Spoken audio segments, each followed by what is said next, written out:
Hey everybody, it's Allie, and this is part 2 of the Y&R chat vlog for Sunday, July 6th. And does anybody else think it's weird to hear Sabrina say, "I'm a Newman"? Like, we haven't even known her for that long. It strikes me as rather odd.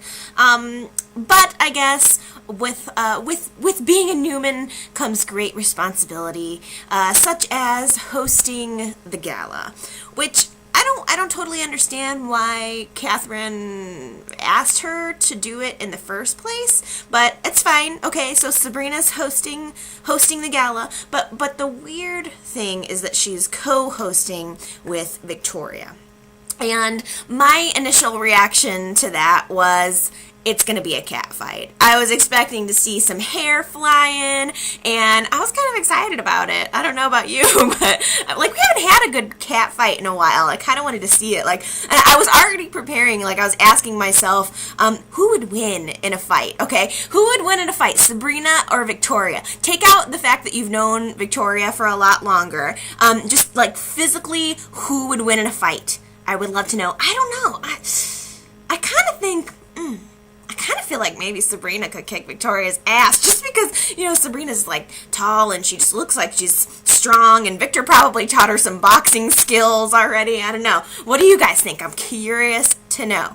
But it doesn't look like that is going to happen. It looks like it's going to be civil disagreements. I gotta give props to Victoria. She's really being very, very mature about this. Like, the old Victoria was such a brat. And even up until the time where she was trying to make the decision as to whether or not to go to the wedding, I don't know, I feel like going to the wedding somehow resolved this for her, and she's being very mature. Number one, being willing to work with Sabrina at all, and two, working with her on a very important project. I mean, I don't know, I think Victoria is really trying, and I gotta give her props for that. Especially since Sabrina's been trying to kind of mend fences with her for quite a while. Sabrina is also trying to mend some fences. She went to see Nikki last week, and while I think that Sabrina's heart or intent was in the right place, she did not handle it very well at all. She approached Nikki and basically, there was such an element of conceit or self-absorption in her going to Nikki and saying, "Are you not hosting this gala because I'm hosting it?" Like, assuming that Nikki was jealous of Sabrina, which maybe she is, maybe Nikki is, but I don't think that's why. I mean, obviously, that's not why Nikki is not hosting the gala. So even though I think that Sabrina had good intentions there, it made her look really, really bad. It could have been done a whole lot better, in my opinion. So that's that. Let's talk about Heather and Adam, because we've got this, you know, this classic Romeo and Juliet storyline that's kind of being set up here. Last week, both Jill and Victoria approached Heather, pretty much implying that Heather dating Adam because he's with the competition is unprofessional. And to that, I say, you've got to be kidding me. Both Jill and Victoria have dated within their companies. They've been around. I'm sure that they've dated somebody with the competition at some point. But both of those women should know what it's like to date somebody or be with somebody that other people don't approve of. It's especially Victoria, especially her.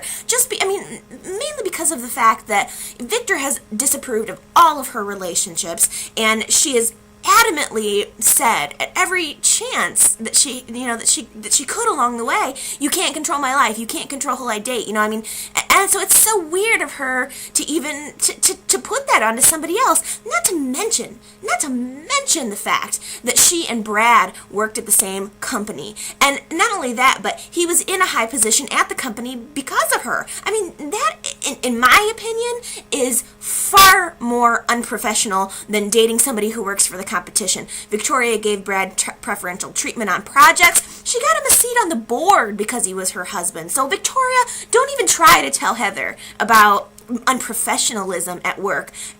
And Jill having sex with Jeff in the boardroom, you know, I can't listen to anything that either of those women say on this topic because it's so hypocritical and absolutely ridiculous. And on the other end, we've got Victor telling Adam that he can't date Heather, banishing Heather from the house after they had their little pool party. Victor said that Heather is not welcome at the Newman estate, which is, again, ridiculous. What is Heather?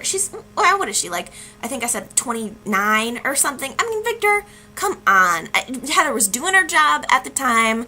Let it go, homie. I just called Victor homie. Yeah, I totally did. But anyway, it's all that's going to do is make them stronger. All it's going to do is make them want to be together more. Has nobody learned their lesson on Y&R? Maybe because it's TV. So, which I forget sometimes.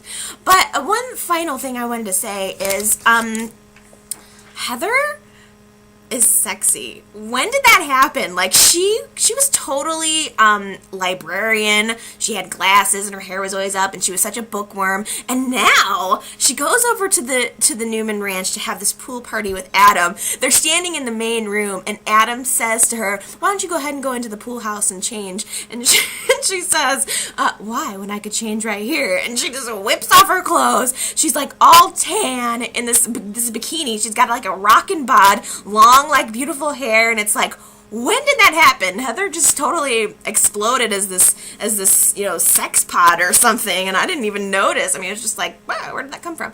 But they're a hot couple. I like them quite a bit. Their little pool fun, it was so much better than Gloria and Alistair's pool fun. Not even in the same ballpark, but it was fun. I enjoyed that. Let me tell you what I did not enjoy from last week.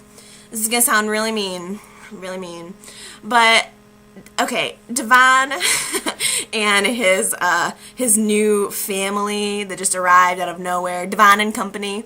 That kid annoys me. Anna, I think is her name. She just annoys me. I don't want to hear her talk anymore.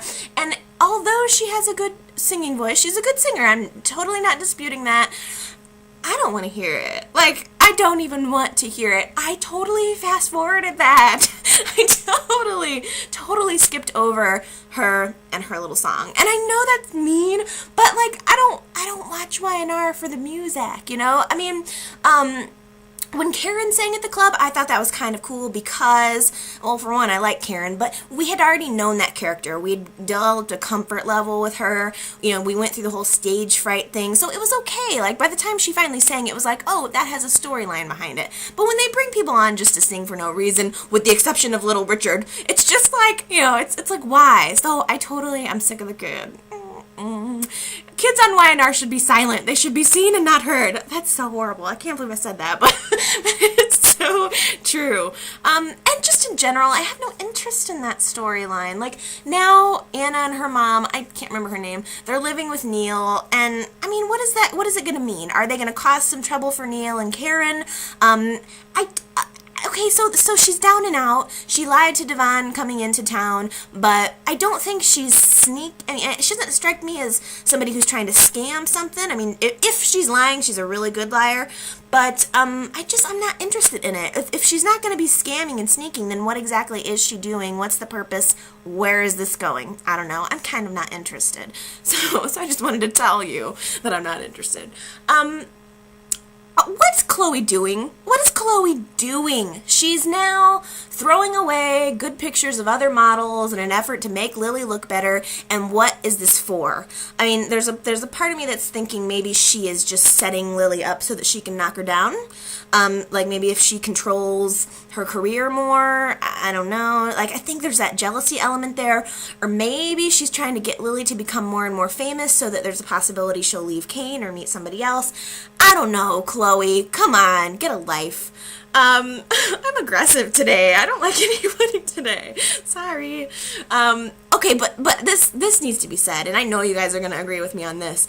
I am very upset with Phyllis right now because her making it so that Amber saw that photo of Daniel and that other girl hanging on her. She set it up so that Amber would see that photo, and that was wrong. That was mean, and I'm mad at Phyllis about that. Why? Why? What is it that bothers her so much about Amber, especially that she would go out of her way to hurt her? So I'm mad. I'm officially mad at Phyllis right now.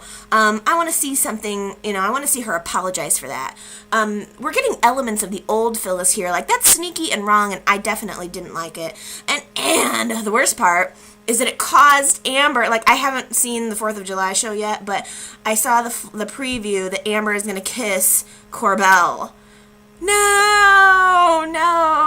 I don't want them together. I want Amber and Daniel together. No, please, I'm just going to hope that was a bad judgment call on Amber's part and that it doesn't happen again. Ugh. Okay. That's my time for now. That's my end rant for now. Feel free, post some text comments, some video responses. I love to read them. I'm going to be back next week with another episode for sure, so I will definitely see you then. Bye, guys.